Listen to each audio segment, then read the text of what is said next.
I paid off their mortgage after my FIL got fired. 1 month later, he said, real men don't need gratitude. You owe us for taking you in. My wife agreed. I looked at the deed with my name now erased. They laughed when I packed my bags, but they didn't know what I'd already transferred to my private account. I'm still trying to make sense of it. How quickly things turned. How the people you help the most can turn out to be the ones who betray you hardest. 2 years ago, my father-in-law, Dean, got fired from his job at a lumber distributor outside Toledo, Ohio. He had worked there since Amanda was a teenager. He wasn't the friendliest guy, but I never thought he was a bad man. Just old-fashioned and a little bitter. The kind of guy who thinks therapy is for the weak and a man's worth is in how hard he can swing a hammer. Dean losing his job wasn't surprising. He was 58, had no tech skills, and honestly, he walked like his knees were made of sandpaper. But when it happened, he pretended like he still had control. He didn't. He spiraled. Amanda took it hard. Her mom had passed years ago, and Dean was the last link to her childhood. She grew up in that one-story brick house in Findlay. I understood the emotional weight, but we were in Cleveland with our own lives. I figured maybe we'd send some money or help with bills. That's not what happened. One night Amanda sat me down and said, "What if we just paid off the mortgage?" I was like, "Wait, what?" "He has $61,000 left." "That's it," she said. "We could take it from savings. You always said it was for emergencies, and this is one." It wasn't an emergency. Not for us. But I saw it in her face. She had already made the decision emotionally. She needed me to catch up logically. I went along with it. We didn't have kids. I worked remote IT. She worked part-time in a dental office. And I had money saved up from years of being tight with spending. So, I paid it off. I didn't just hand Dean a check. I contacted the mortgage company and cleared the balance directly. While I was at it, I asked to be added to the deed. I wanted to protect the investment. Amanda agreed at first. She even signed the forms.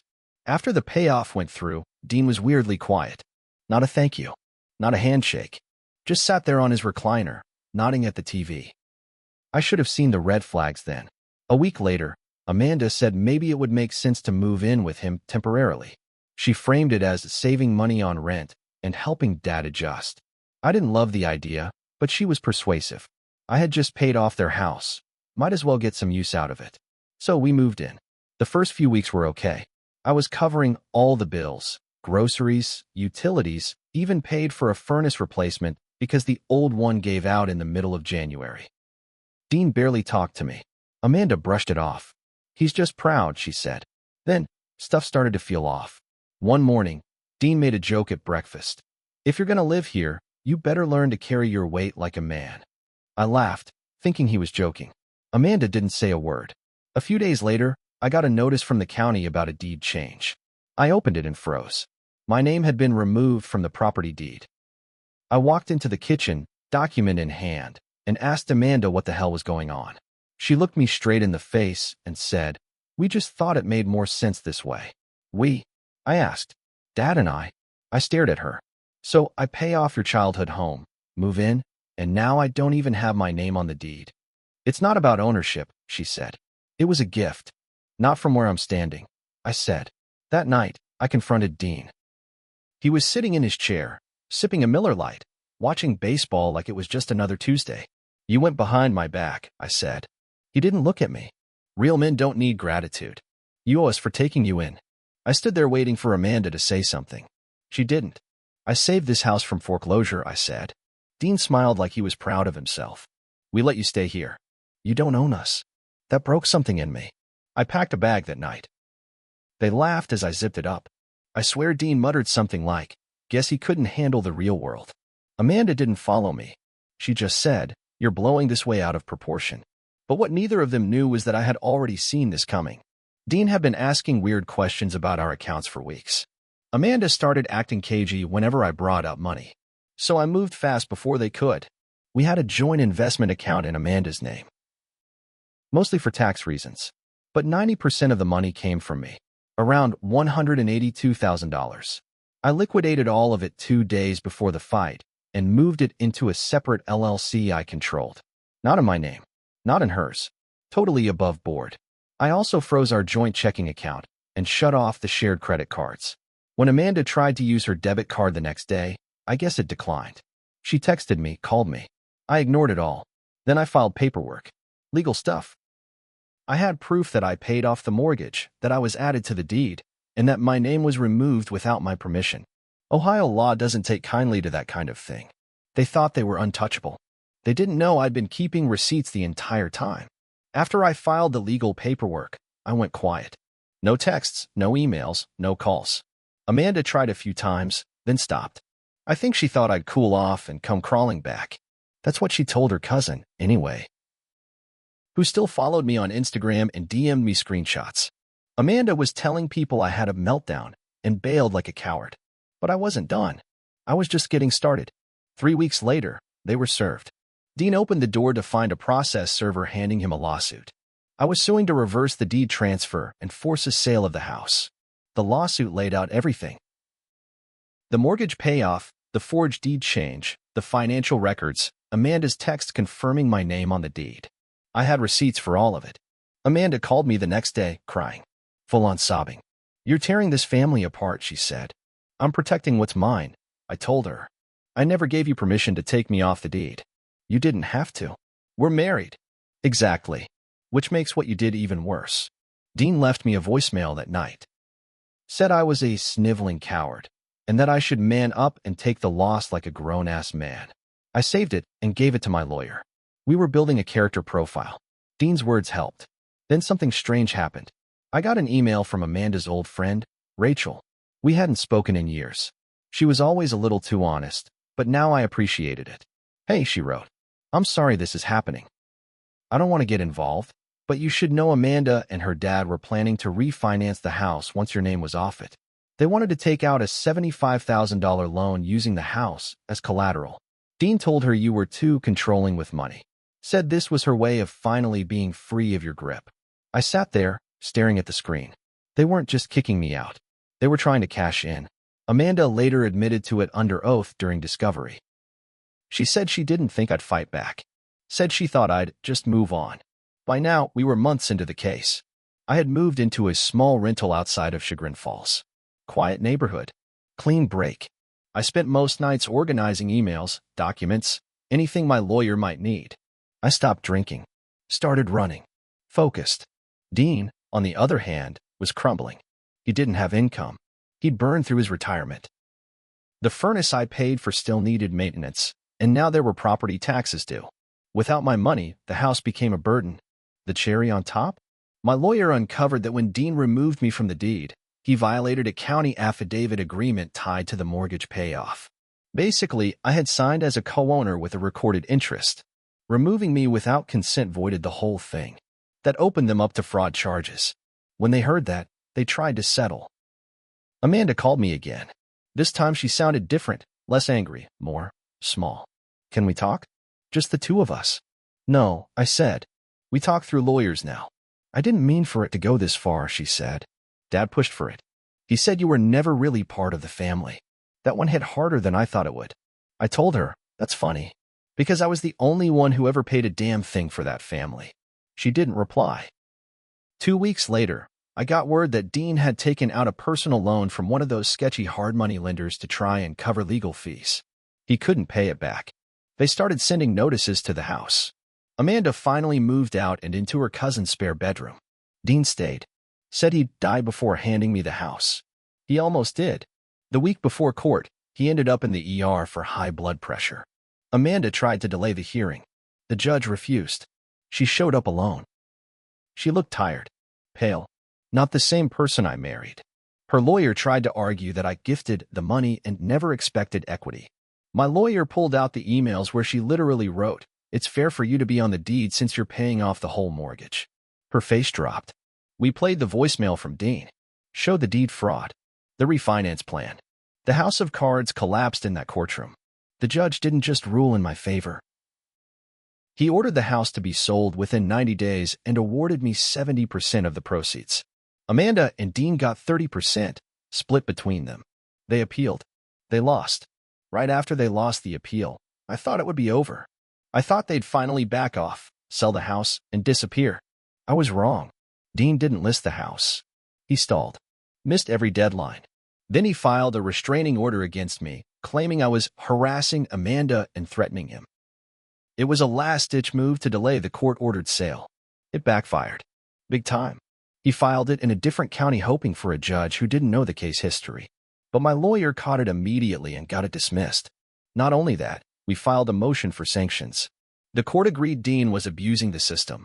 He was fined $2,500 and ordered to list the house within 10 days or face contempt charges. That's when Amanda switched tactics. Out of nowhere, she sent me an offer through her lawyer. If I dropped the court proceedings, they'd agree to sign over the house to me.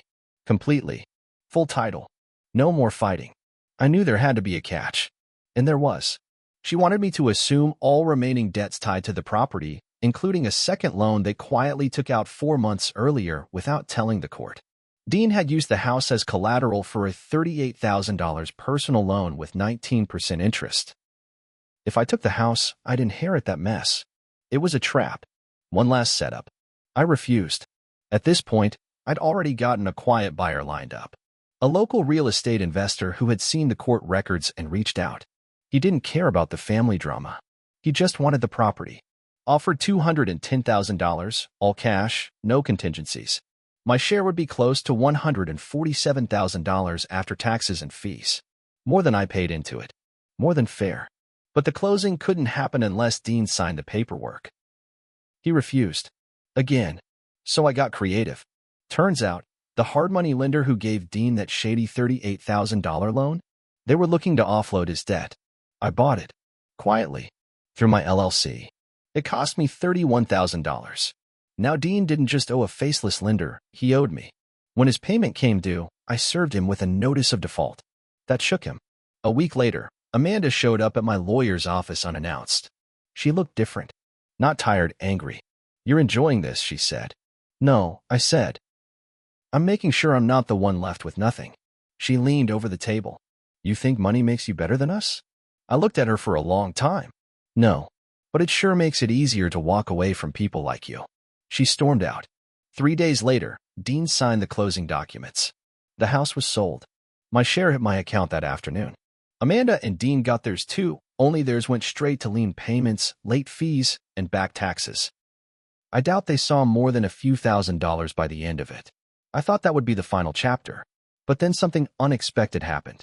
A few weeks after the sale, I got a letter in the mail from Amanda's cousin, Jason, the same guy she moved in with for a while. Inside was a USB stick. No note. No explanation. I plugged it into an old laptop. It was a folder full of voice memos. Recordings from the weeks before I left. Dean talking to Amanda about how they could squeeze me out slowly, how I was too soft to fight back, how once they got my name off the deed they'd refinance, take out cash, and if he walks, let him. Just more for us. They didn't know Jason's home security system had audio recording. He'd never turned it off. I sat there for over an hour listening to the two people I once called family plot against me in their own voices. Calm. Calculated. Cold. Jason didn't say why he sent it. Maybe guilt. Maybe karma. I handed it all over to my lawyer. Not because I planned to sue again, at least not yet, but because I wanted a record, in case either of them ever came near me again. After I got those recordings from Jason, I didn't react right away.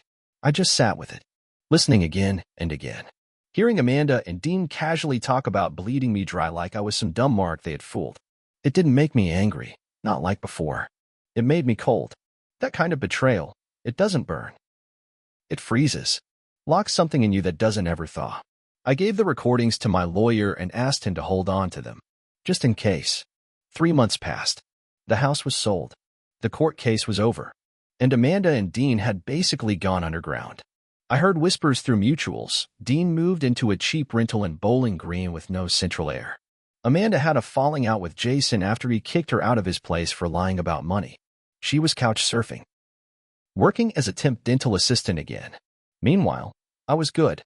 I bought a small condo in Chagrin Falls. Nothing flashy, but mine. All mine. I was back to work, back in a routine. But I wasn't healed. Not yet. Then something unexpected happened. A man named Walter called me.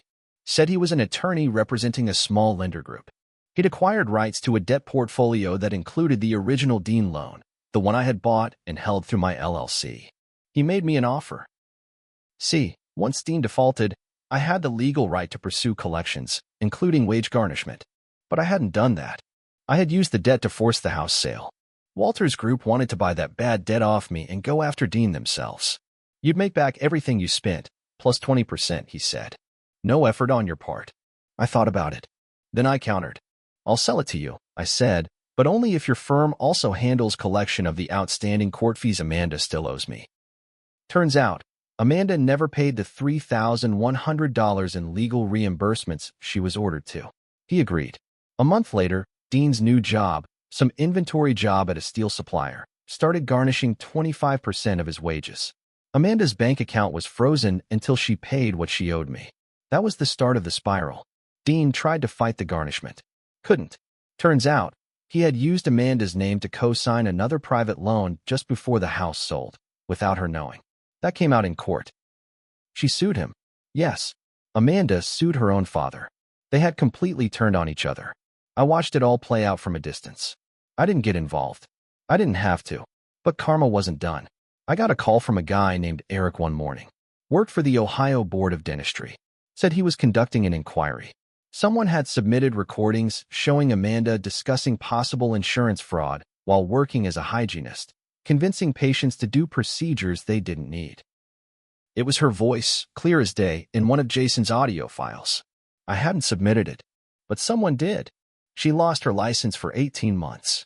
The last I heard, she was working part-time at a grocery store and renting a room above someone's garage in Maumee. Dean's living in a trailer on the outskirts of Bowling Green, doing manual labor. Every paycheck docked. No retirement. No pension. Just old bones and hard luck. Me? I did some thinking. A lot of it, actually. I realized I had let myself get too passive for too long. I was always trying to keep peace, avoid fights, be the reasonable guy. That guy got stomped on. So, I made changes. I moved to Asheville, North Carolina. Remote work still paid well, and I wanted fresh air, hiking trails, and a place where no one knew me as Amanda's husband. I started dating again, cautiously, but with clearer eyes. I made peace with what happened, not by forgiving them, but by outliving their grip on my life. I kept one copy of those recordings, not to blackmail anyone, not to use in court, just to remind myself of what I survived. One day, I might delete them, but not yet.